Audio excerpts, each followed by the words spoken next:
Hello, and welcome back to Rabbit Reads, where we are on Chapter 7 of Skulduggery Pleasant, Playing with Fire. And this chapter is entitled Unwelcome Visitors. The Hibernian cinema stood like an old man, stoop-shouldered and gray-faced, squeezed in on either side by taller, broader, and healthier buildings. Its facade was a decaying remnant of a forgotten time. Most of the vowels were missing from its name. 50 years ago, this cinema had thrived, its Dublin audiences flocking to it every weekend. Skulduggery himself had visited the Hibernian to see high society, and he'd had a crush on Grace Kelly ever since. He parked the Bentley in the lane at the back, and Valkyrie followed him in. The carpeted surroundings absorbed their footfalls. They passed framed posters for obscure movies starring dead actors. No paying customers had been in this building for decades. The cinema was quiet, as usual, and empty. They walked down the steps between the rows of seats. The screen had a heavy red curtain in front of it, musty with age. As they approached, the curtain parted and the screen lit up, showing an old black and white film. The film showed a brick wall and an open door. The soundtrack was of a city at night. Valkyrie followed Skulduggery up on the small stage, and they walked to the door, their shadows falling on the image. Then they walked through the screen. They took the stairs that lay on the other side, and gradually the artificial light swept the gloom away. They reached the top floor, where all signs of the old cinema had been replaced by gleaming corridors and laboratories.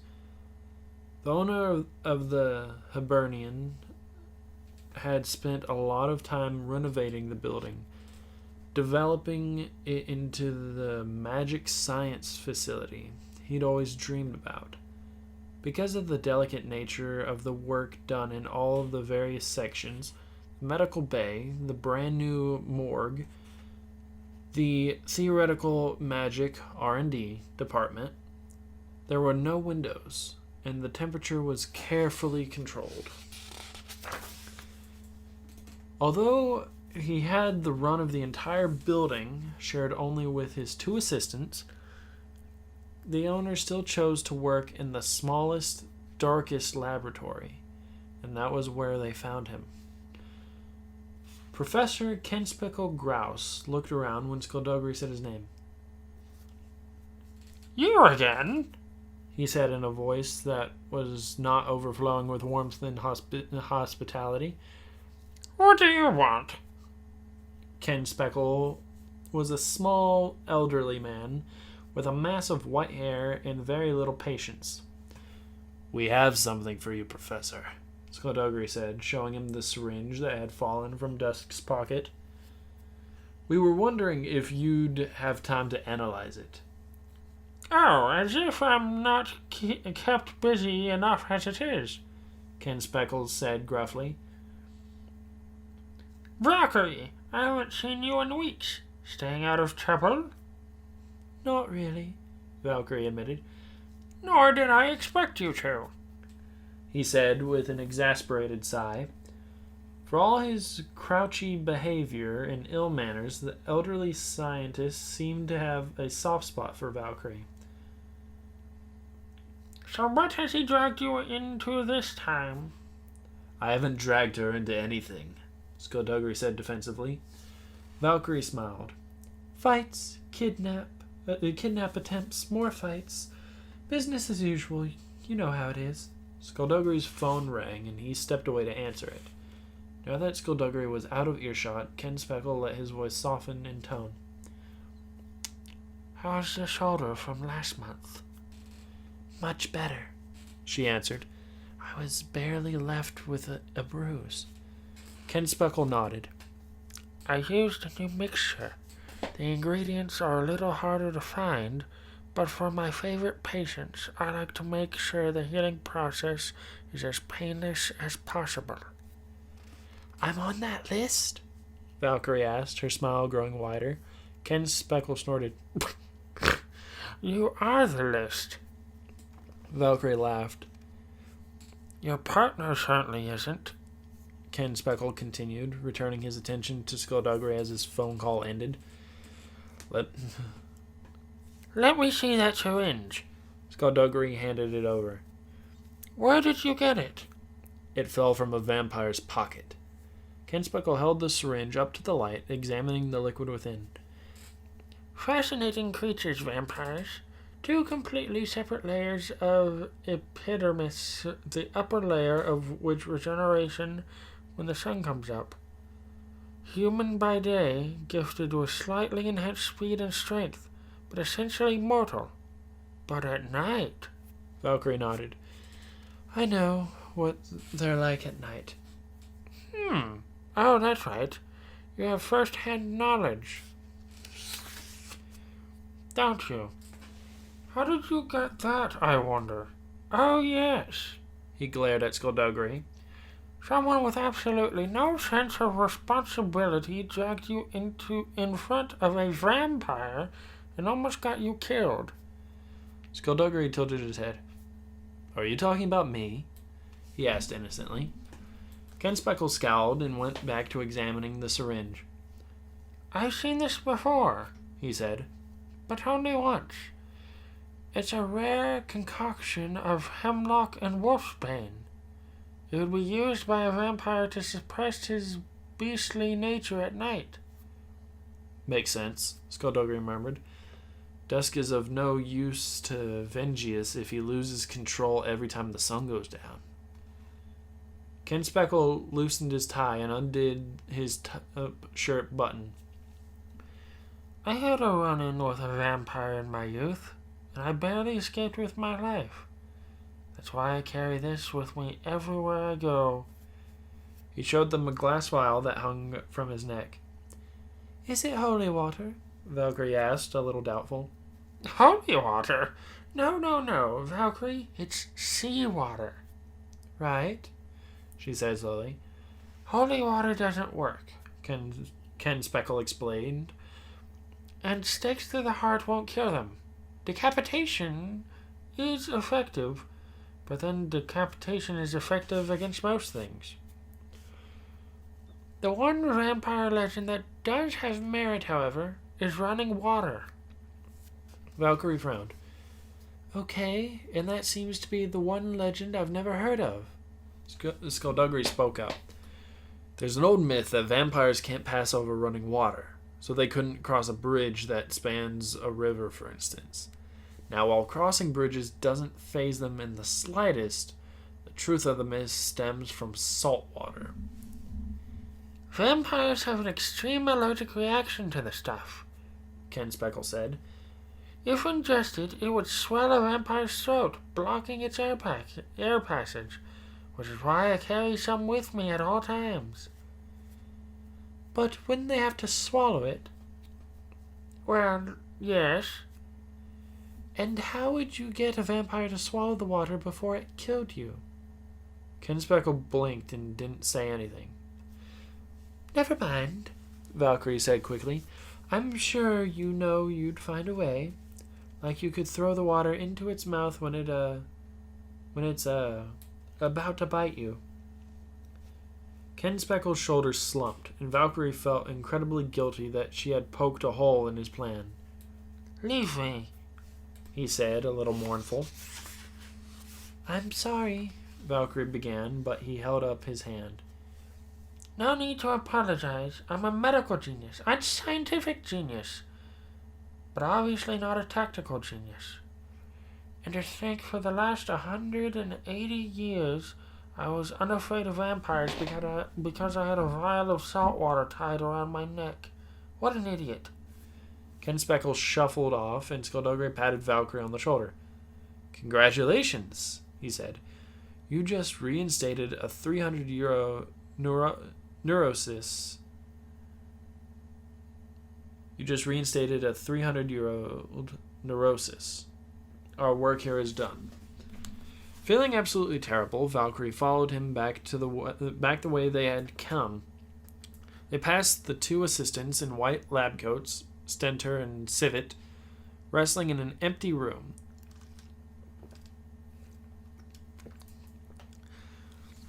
Valkyrie had been here more times than she could count, and sights like this were not uncommon. The assistants waved, then got back to wrestling. Valkyrie was the first one down the stairs, and she walked to the back of the screen and stepped through. She jumped from the stage, turned and waited for Skulduggery. She watched him pass through the image of the door, and a moment later the film flickered, the screen went black, and the gloom closed in. He left the stage, and the curtains began to drift together behind him. "Who is that on the phone?" she asked, trying to forget about what she had done to Ken Speckle. "The Grand Mage," Skulduggery said, "checking in on us once again. His eagerness to recover the Baron is making him quite irritable." "He's always irritable. Obviously, he's decided to take it to a new height. I wish Meritorious was still alive. He was a good Grand Mage. Guild is... he's like a politician. Like he's got people to please." They left the cinema and walked into the bright sunshine, and Skulduggery didn't say anything until they got into the Bentley. "We're supposed to meet Tanith at the library, so I'm going to drop you off there and meet up with you later. Is that okay with you?" "Where are you going?" "Nowhere special. I just have some things to do." "Why did you pause?" I'm sorry." "You paused. You have some things to do. Why did you pause?" "No reason. I just..." "You're up to something." "No." "Then why'd you pause?" "Get in the car." She got in. He got in. "Seatbelt," he said. "Why'd you pause?" His head dropped. "Because I'm up to something." "And why can't I come with you?"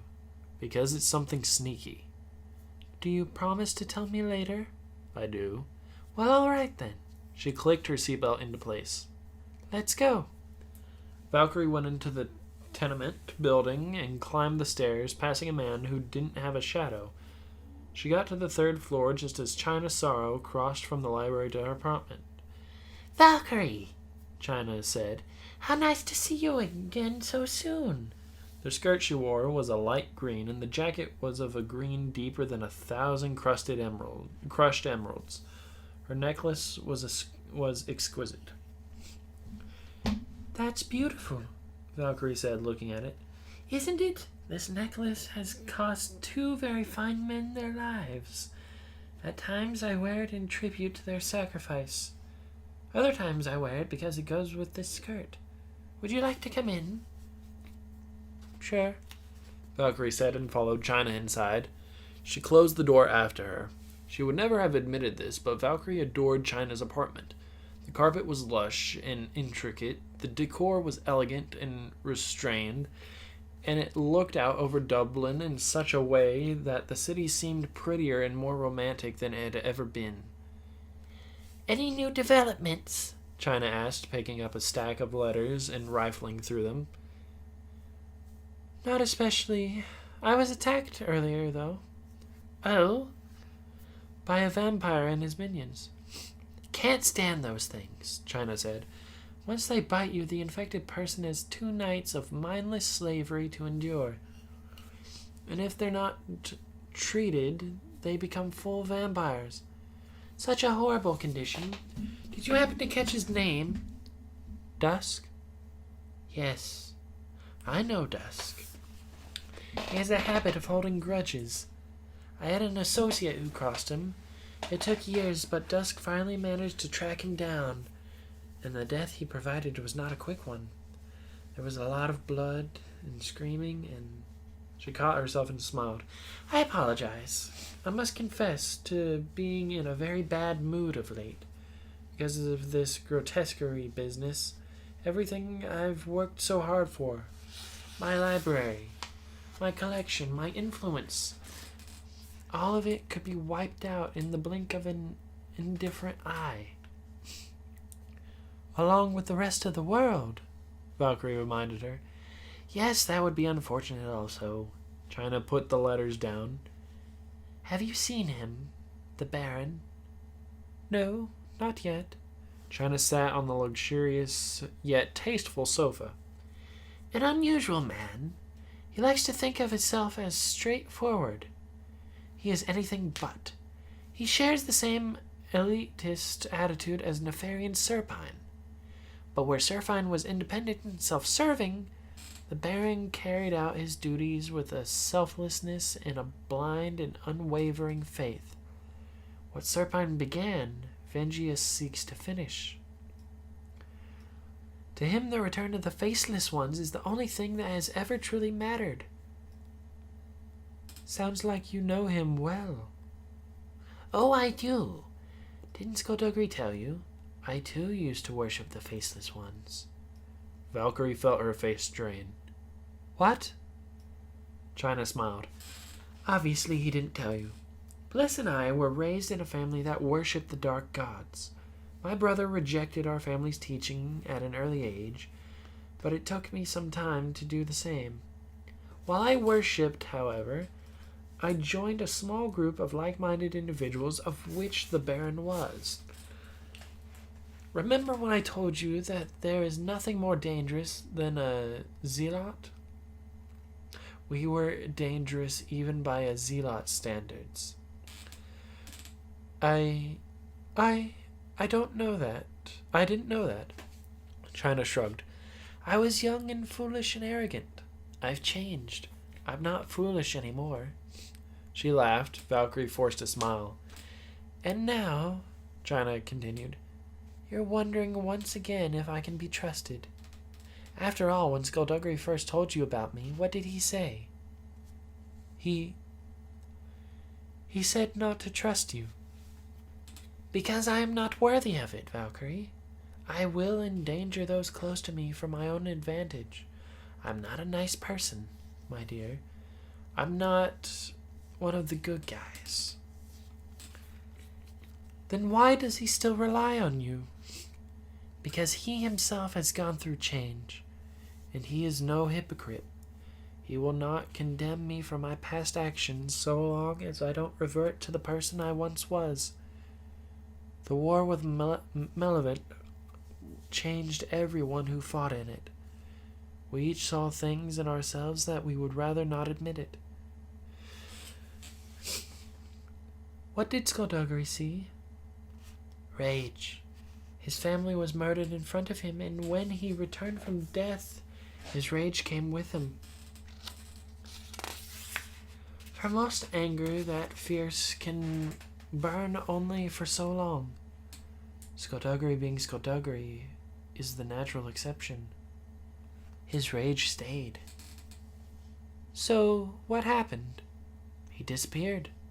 If you want my opinion, I think he saw what he was capable of, and he knew he had a choice to let that rage consume him or to fight it. So he left. He was gone for 5 years. When he came back, the anger was still there, but there was something else. A realization, I think.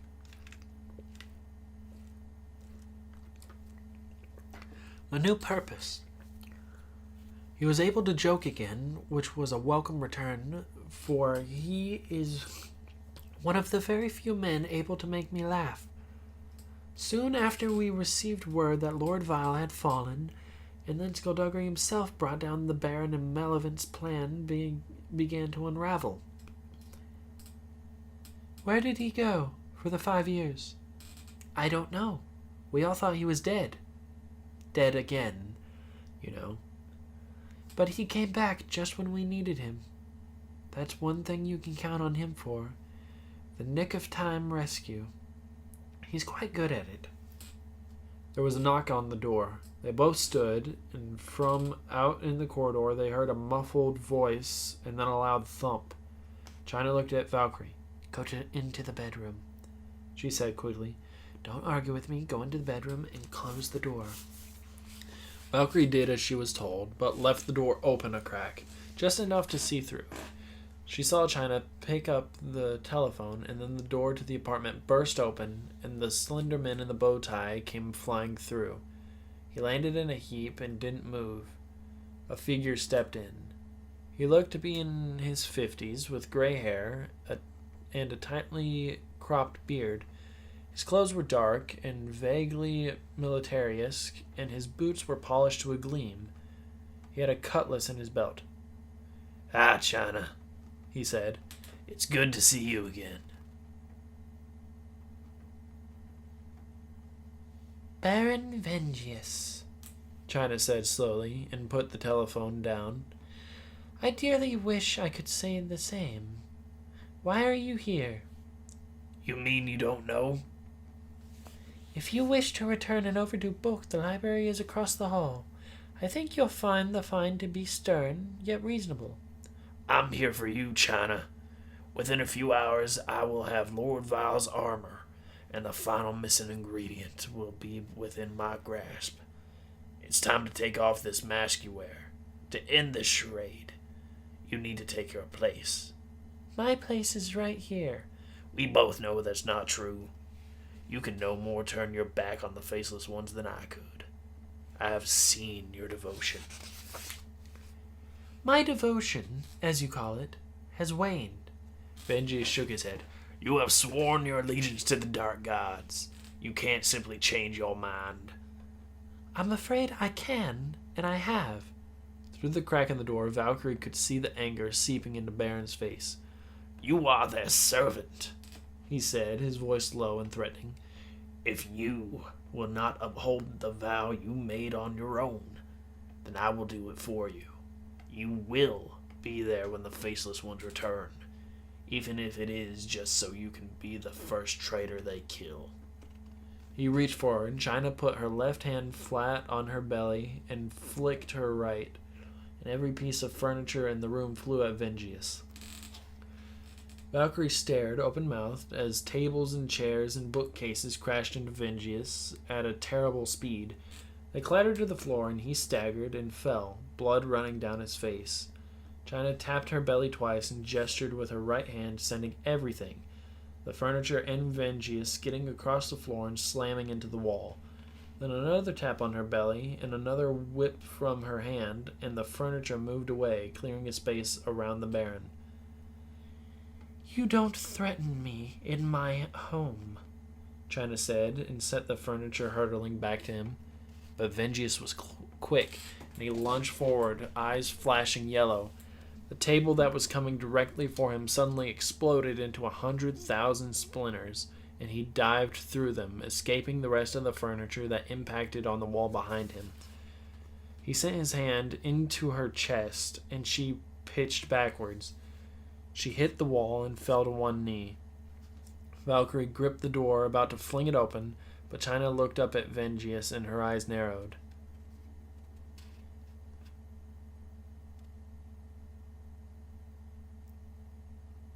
As my words draw closed, the circle binds, secures you to your fate.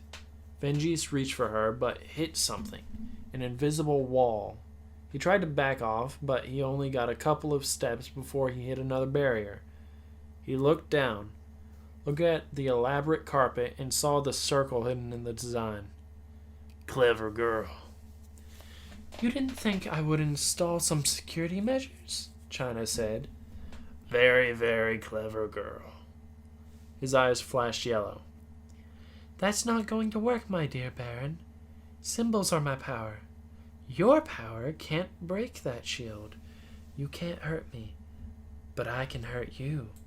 Vengius looked down at the carpet again, at the hidden intricacy, symbols woven into every fabric around the circle, symbols that were now pulsing with blue energy. Blood started to run from his nose. "China," he said, struggling to keep his voice even. "You don't want to do this." Who are you allied with? She asked. Who ordered you set free? Who is behind all this? He barked out a desperate laugh that was cut short by the pain. "You've chosen the wrong side here, woman. I wish I could let you live to regret it. Vengeance dropped to the floor. I wish I had the time to make you beg, to make you plead with me. I would have made you scream. Fine, China said, crossing to the phone. I suppose I'll have to call in the professionals. China, Vengeance gasped. She turned. Yes, dear Baron? You didn't really think it would be that easy, did you? Dusk walked through the door. A man followed. The stranger had blonde hair and wore a brown suit, a white shirt, and dark sunglasses. His cowboy boots were old and scuffed, and he was grinning.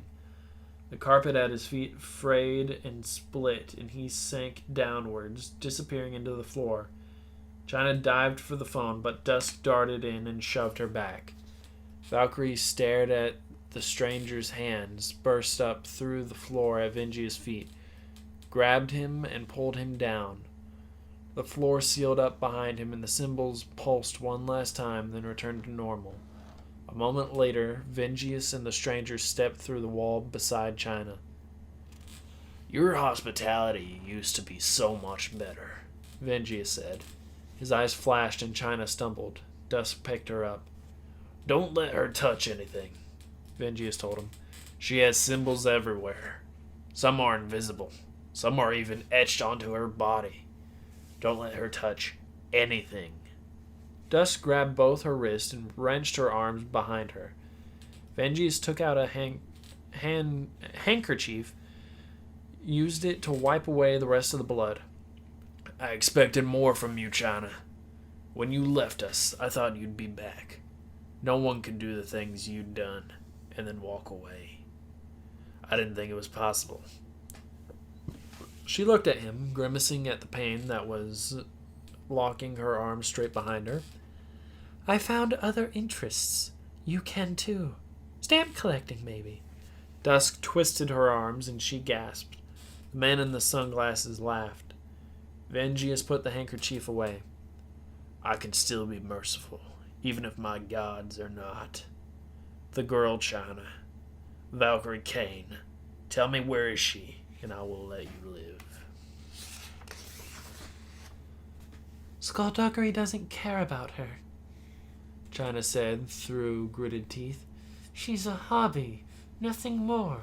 You won't be able to get at him through her. My mercy is on a timetable. Tell me where I can find her, or I shall torture you until you beg to tell me. Okay, China said. Okay, I'll tell you. She nodded to the bedroom. She's in there. Valkyrie went cold, but Vengius shook his head sadly. China, I don't like this side of you. These jokes. I've been spending too much time around Skulduggery. You remember his jokes, don't you, Baron? What else do you remember? You remember him arresting you? I remember almost killing him. Almost wasn't enough, China said, and actually managed to laugh. He's coming for you, you know. I hope I'm there when he gets you. Dusk twisted and China cried out in pain. Tell me where the girl is, Vengius said, or I'll have your arms broken. Here I am, Valkyrie said, kicking the door open as the fire flared in her hands. And that is the end of chapter 7, where I changed Vengius' voice, gave him a military-esque accent, and China actually was right. She can't be trusted because she actually told the truth of where she was, even though the bad guys didn't believe her. And that shows she can't be trusted, but being as they didn't believe her, I guess it's not all bad. Very interesting. Skulduggery admitted he's up to something, and they went into a movie. Literally. But I'm very interested to see where that fight goes, if it becomes a fight at all that happens between Dusk, Vengius, Valkyrie, and China, and whoever this mystery fifth person guy is, who can go through floors and walls and basically any solid object. And it seems he can get through, like, etchings, spells, and markings. But I don't know. Well, we'll find out next time, because I'm going to leave this one here. So thank you guys so much for listening to this one. If you liked it, you know what to do. Keep things crazy, and I'll see you guys in the next one.